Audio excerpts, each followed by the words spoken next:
Hey there, everybody. Welcome back to the Economancer. I'm the High Priest of the Economicon. Today, we're going to be discussing something that I think is rather important. Let me say this. About a week ago, I put up a post talking about working on a script for the controversy with Bret Weinstein, where he was in a kind of pseudo debate with another individual pointing out some of the things that he had said about corruption and stuff like that. And he was trying to justify it, saying this is kind of a good evolutionary model. I'm being scientific about it. I'm pointing out some of the problems, the structures, stuff like that.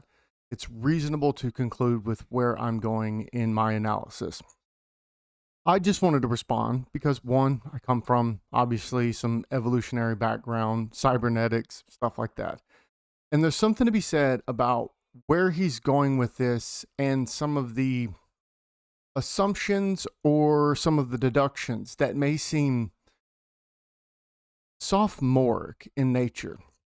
So, what do I mean by that? So, we're going to have this discussion. So, in this analysis, we're going to be paying attention to pay to play, corruption, and forced interests. So, the first thing to kind of ask is how much do special interest groups actually impact politicians' objective functions?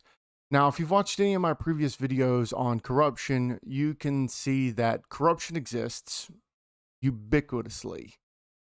We can just label it as sin from Christianity. That's what corruption is. But in this instance, we're going to be a little bit more precise based on those three things: pay to play and foreign interest. So, if you look at the Twitter thread and the discussion, you see that he really tries to point out that special interest groups, whether domestic or foreign, heavily impact or bias politicians, the system, and other sorts of public policy people, such as bureaucrats, stuff like that. So, the first thing we have to establish is that politicians are rarely the ones that make the policy. That's not technically what they do. And you can think about this, there's plenty of people that get degrees in public policy. Their job is to build public policy. When you're a special interest group or a lobbying firm, you're not going to see the politician themselves. You're going to see someone in their cabinet. That's their job, to craft policy. Then you have another person whose job is to discuss it with the politician and ensure that they understand some of the nuances associated with it for whenever they're going to be asked questions about it. So they're not the ones who are building the policy. They're the ones who are politicking, which in and of itself is a different type of game that we'll get into. Second part, how does money impact a policymaker's decisions? The second question, there's a lot that can be stated. So the problem is never buying a politician's vote or promise to enact a policy, because there are tons of special interest groups trying to bribe or lobby politicians with votes, money, other non-monetary, such as like presents and other benefits, such as like I can get your kid on my board of governors, or I can get your kid, a special job somewhere, something like that. And I've shown this in other videos, such as my one about Gary Becker and interest groups. This influence function kind of nulls out in some equilibrium where you're competing against multiple interest groups together and there's not really a break point. So what actually does matter? That's the second thing. And this is going to be a shocker to most people. Ideology. Suppose I am a policymaker with an interest in sustainability. Now suppose that there are two companies that attempt to bribe me. Let's say Big Oil Incorporated says they will give me $50 million. And Big Solar Incorporated will give me $20 million. Now the obvious choice is the $50 million. That's the rational calculation. But that's not actually going to maximize my utility. Because maximizing my utility function, solar is a good and oil is a bad. And so the good has a higher net gain in utility. And this can be emphasized in other ideas such as labor versus leisure models, where labor is a bad and leisure is good. And, that curve that you're going to have, it's going to be based on individual preferences, all kinds of stuff. But fundamentally, everyone assumes that money is a bigger net gain and will change everyone's plans or beliefs or anything like that. Now, the idea here is looking at like a public response. That's also a part of a politician's objective function. So a politician is very aware of his constituents and knows that he must be reelected. So they are beholden to their constituents, which is a part of their objective function, like I said. So why does everybody think that corruption is just this very simple thing? First, it's mostly cynicism, but also from Gunnar Myrdal, Nobel Prize winning economist, in his work on the Asian drama, which explains that corruption is a gap filler for imperfect markets. And the discretionary power is a cause of corruption as it creates strong vested interest groups. However, something to note about Gunnar Myrdal's analysis is he saw a difference in the West and the East's economic structures and normative structures, such that the East facilitated more corruption because there was no distinguishing between private gain from markets and public responsibility because they weren't inundated and culturally instantiated in capitalism during this like economic growth period that they're going to have, such as like, the tiger markets that just exploded overnight, went from, borderline agricultural into these capitalist superstructures, Hong Kong, China, South Korea, so on and so forth.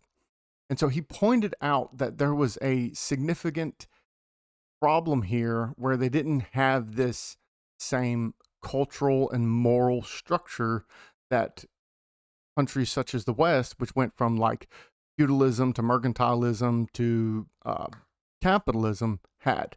So it's very reminiscent of, historical materialism or this dialectics of the future, so on and so forth.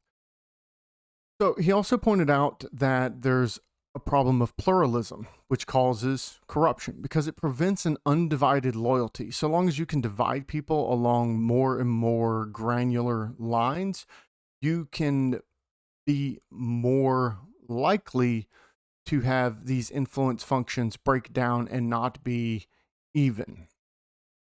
He didn't do as much work in that, but that's kind of what he pointed out. You can also look at, some of the Chicago School affiliated economists. They furthered development of the government objective functions. They held a very low view of policymakers, and for good reason, because corruption is a problem. But just assuming money is the answer always fails the smell test for me, because humans' decision making is far more broad than that.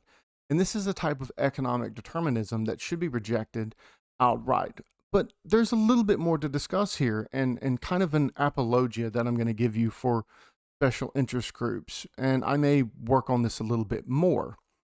So something to think about here is when we're discussing the issues of politics, politicians, and public policy, we have an issue of politics, which are a function system and allows for risky decisions to be made. That's what politics is for. It is a function system for decision-making processes. We also have this idea that the political system effectively controls the other systems, as it has a better understanding or grasp of the consequences and the risks involved with the decision-making process. However, if we take this notion serious, that means that there is a difference between the decision maker as the government and those who have to pay the price of decisions. Therefore, we can say the politics exploits those not in the decision-making process, and those not in the decision-making process are affected by the public policy. Now, what does this have to do with the discussion? For me, the most important part of this discussion is that the political system isn't only organized communications, because organizations can only communicate with other organizations. So collective entities can achieve communication on the behalf of larger circles of affected parties. That's from Luhmann. And we can also look at Luhmann. He gives an explanation for neo-corporatism, because from that communicative block structure that we looked at earlier, only organizations can communicate with other organizations. That's why special interest groups have so much power, because an individual can't talk to an organization and have themselves be heard. It's not a useful technique. If you go back to some of my work on information asymmetry, or about meaning, about parts of redundancy and all of this, you can see pretty clearly that an individual speaking to an organization is kind of null and void. I don't know how in the communicative models you could actually organize one person discussing with an organization, because this one sender versus like 100 or 1,000 or 1,000,000 receivers, right? If there's not something backing that one individual that gives them power or some other type of media of exchange that allows them to expand their communication out, then it's only going to be heard.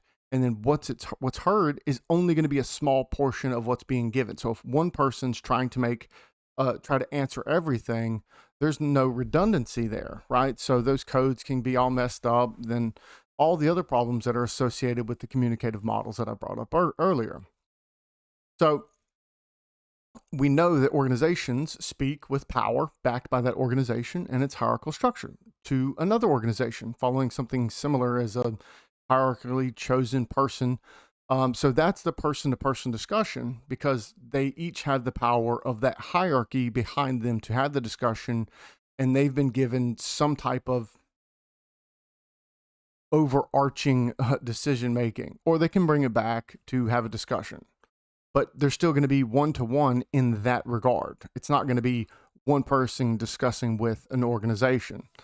So to kind of wrap back around, and we look at what was said about the Biden administration and those associated with it possibly being undermined by political opponents to America, such as foreign interest groups and, other types of special interest groups. There's two things that were brought up here in this. One, ideology matters more than someone trying to buy a politician. This is an important part of the public spirit that I've discussed before, and ideology is utmost important. The second is we have organizations that talk to organizations. So special groups are thus, as far as I know, recognized in social science, the only way for individuals' voices to be heard through an empowerment structure or a network where we have hierarchy that can allow one organization to talk to another. Now, whether or not there are foreign or other special interest groups that are working against the U.S. is up in the air, and I don't know whether it's true or not. But what I do know is that when we start making these points about corruption and pointing it out, we always run the risk of, one, being overly cynical, and two, scapegoating something like money or power for what's going on. I think it was George Carlin who said you don't need an open conspiracy so long as you have a high enough rate of shared norms and values. Well, it's not exactly what he said, but that's kind of putting it in sociology terms. So what matters here is ideology. We can't just keep saying that politicians are being bought and that the problem of society is that we have special interest groups or that we have this or that or this or that. The fundamental problem is ideology, first and foremost. Second, we have to stop looking to get these economic deterministic outcomes and saying, yes, this is it. We have to look at the incentive structure. What are the incentives for these politicians to come up with these policies? Why would they? And that, again, that's the point of stuff like public economics or public choice, is to really understand those incentive structures associated with politicians.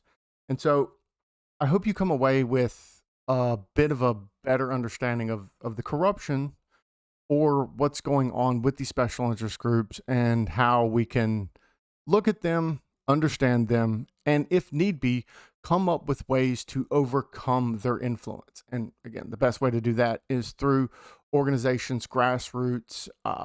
That's why they're so impactful. There's something to be said. I think some of the other videos I went and explained how you have like an evolutionary process of being on the outside of society or social norms, and then you start building your own power, which allows you to influence the inside after this amount of time.